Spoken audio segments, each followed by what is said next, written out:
వారి వారి యొక్క సీట్లలో ఆసీనులైన లెక్చరర్లకు మరియు నా తోటి విద్యార్థులందరికీ సాయంకాలం నమస్కారం. నా పేరు బి నాగరాజు. నేను చదువుతున్నది ఇంటర్మీడియట్ ఫస్ట్ ఇయర్. గ్రూప్ వచ్చేసి బైపీసీ. ఈరోజు మనం ఇక్కడ అందరం సమావేశానికి అవ్వడానికి గల కారణం ఏమిటి అంటే, ప్రిన్సిపల్ మేడం గారు ఎడ్యుకేషన్ కండక్ట్ చేయడం అనేది జరిగింది. దీంట్లో 3 టాపిక్స్ మెయిన్గా: soil pollution, water pollution, air pollution. అంతకన్నా ఈ టాపిక్లో వెళ్ళే కన్నా ముందు మనం కొన్ని విషయాలని మీతో పంచుకోవాలని నేను అనుకుంటున్నాను. మనము నార్మల్గా గాలి తీసుకోకుండా 30 సెకండ్ల నుంచి 1 నిమిషం వరకు ఉండగలుగుతాం. వాటర్ తీసుకోకుండా 1 వారం వరకు ఉండగలుగుతాం.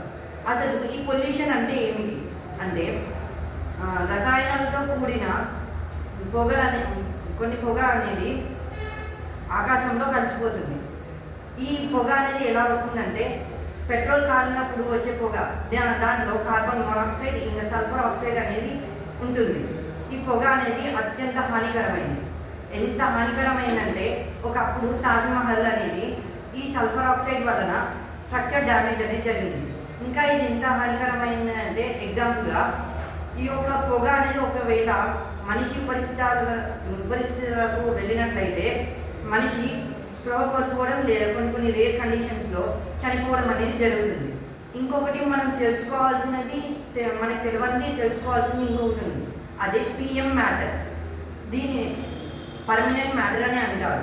ఈ పర్మనెంట్ మ్యాటర్ అనేది ఎలా వస్తుందంటే, ఇంధనం కాలినప్పుడు వచ్చే పొగలో సల్ఫర్ ఆక్సైడ్ ఇంకా కార్బన్ మోనాక్సైడ్ అనేది ఉండడం వల్ల, ఇంకా ఆ దుమ్ము ధూళి ఉండడం వల్ల మనిషి యొక్క ఉపరిస్థితులకు వెళ్ళి, ఇది ఒక్కసారి కనుక మనిషి ఉపరిస్థితులకు వెళ్ళినట్లయితే మనిషి చనిపోవడం అనేది జరుగుతుంది. ఒక్కసారి వెళ్ళినట్లయితే మళ్ళీ అది బయటికి తీయలేము మనం.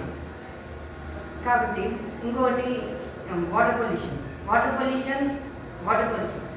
వాటర్ పొల్యూషన్ అనేది 2 రకాలు. అంటే దీనివలన మనకి రెండు రకాల హానికరాలు. ఒకటి యాసిడ్ రైన్, ఇంకోటి స్మాగ్. స్మాగ్ అంటే ఏంటంటే, fog plus smoke is smog అంటే పొగమంచు. ఈ పొగమంచు అనేది అంటే ఒక పొగ రూపంలో కాకుండా ఇది పొగమంచు రూపంలో కూడా ఉంటుంది. ఈ పొగమంచు ఎక్కువ మనకి వింటర్ సీజన్లో అవపడుతుంది. ఇది ఎక్కువ ఢిల్లీ లాంటి సిటీలలో ఉంటుంది. అక్కడ ఎంత పొగమంచు అనేది ఉంటుందంటే, మనం 1 మీటర్ డిస్టెన్స్లో ఉన్న దాన్ని కూడా చూడలేనంత పొగమంచు అనేది ఉంటుంది.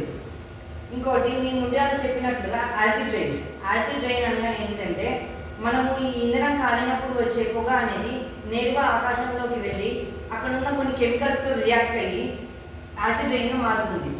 మనకి pH స్కేల్ అనేది తెలుసు. 0 to 6 అనేది అసిడిక్ అయితే, 7 న్యూట్రల్, మళ్ళీ 8 నుంచి 14 ఏమో బేస్. నార్మల్గా స్వచ్ఛమైన నీరు అనేది 7 అంటే న్యూట్రల్గా ఉంటుంది. అసిడిక్ రైన్ యొక్క pH వాల్యూ 7 కన్నా బిలో ఉంటుంది.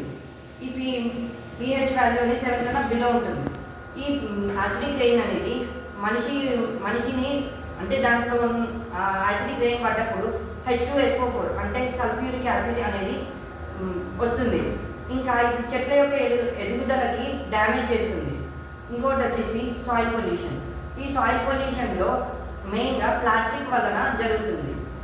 ఈ ప్లాస్టిక్ అనేది మనం వాడేది, ఒక రోజులో మనం తోముకునే బ్రష్ నుండి మనం పడుకునే పరుపు వరకు అంతా ప్లాస్టికే. మన రోజువారీ సమయంలో మనం వాడేది 1 గంట లేదా గంటన్నర, కానీ అది ఉండేది మాత్రం కొన్ని 100 ఏళ్ళ వరకు ఉంటాయి. ఈ ప్లాస్టిక్ని తగ్గించడానికి కొన్ని దేశాలు ఏం చేశాయంటే, మనము ఈ యొక్క వెజిటేబుల్స్ అయిపోయింది అంటే దాన్ని వాడుకున్న తర్వాత తొక్కు అనేది ఉంటుంది కదా, ఆ తొక్కుతో వాళ్ళు బయోడిగ్రేడబుల్ కవర్స్ అనేవి చేస్తారు. ఆ బయోడిగ్రేడబుల్ కవర్స్ని మనం యూజ్ చేసి పడేసిన తర్వాతకి అవి ఆటోమేటిక్గా డిగ్రేడబుల్ అనేది అవుతుంది. ఇంకోటి నేను అంతకుముందుగా కొన్ని పాయింట్స్ అనేది చెప్పడం మర్చిపోయాను. ఇంకా ఈ పొల్యూషన్ వలన WHO నివేదన ప్రకారం ఏటా 70 లక్షల మంది వరకు చనిపోతున్నారు.